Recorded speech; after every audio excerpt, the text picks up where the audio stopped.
राधे राधे प्यारे भक्तों, आप सभी को कार्तिक मास के 24वें दिन की हार्दिक शुभकामनाएं। तो चलिए आज हम 24वां अध्याय सुनते हैं, पढ़ते हैं। ऋषि पूछने लगे, हे सूत जी, बड़े आश्चर्य की बात है कि अदिति अग्नि में नहीं जली। तब सूत जी ने कहा, इसमें आश्चर्य की कोई बात नहीं है।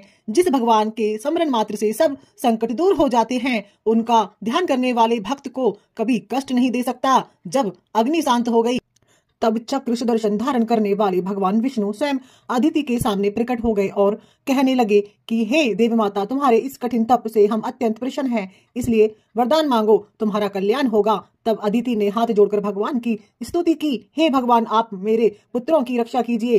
हे भगवान, आप अंतर्यामी हो, सब कुछ जानते हैं, अतएव मेरे पुत्रों को अखंड राज्य दीजिए। अदिति के ऐसे प्रेम भरे वचनों से भगवान कहने लगे कि हे देवी माता, हमें ही तुम्हारे यहाँ जन्म लेकर पुत्रों रक्षा करेंगे।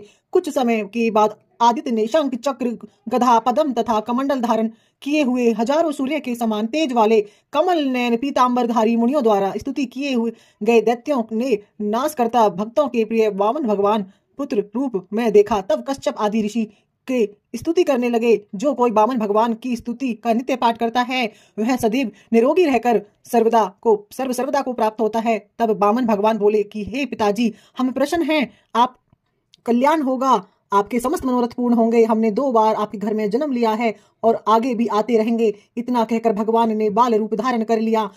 उधर राजा बलि ने शुक्राचार्य को अपना आचार्य बनाकर बड़ा भारी यज्ञ प्रारंभ किया, जिससे लक्ष्मी जी सहित हवि ग्रहण करने के लिए भगवान विष्णु का आह्वान किया। उसी समय भगवान विष्णु ब्रह्मचारी के रूप में आकर ऋषि भगवान के इस रूप को देखकर उन्हें श्री शुक्राचार्य ने राजा बलि को एकांत में बुलाकर समझाया। बोलिए श्री हरि विष्णु भगवान की जय, तुलसी माता की जय। आप अपने चैनल भक्ति रस विधि मानसी को सब्सक्राइब कर लीजिए, जिससे कि आने वाली हर कथाएं आप तक मिलती रहें। कल फ्रेंड हम इससे आगे की कहानी सुनेंगे, जो कि 25वां अध्याय है। चलिए जी, राधे राधे।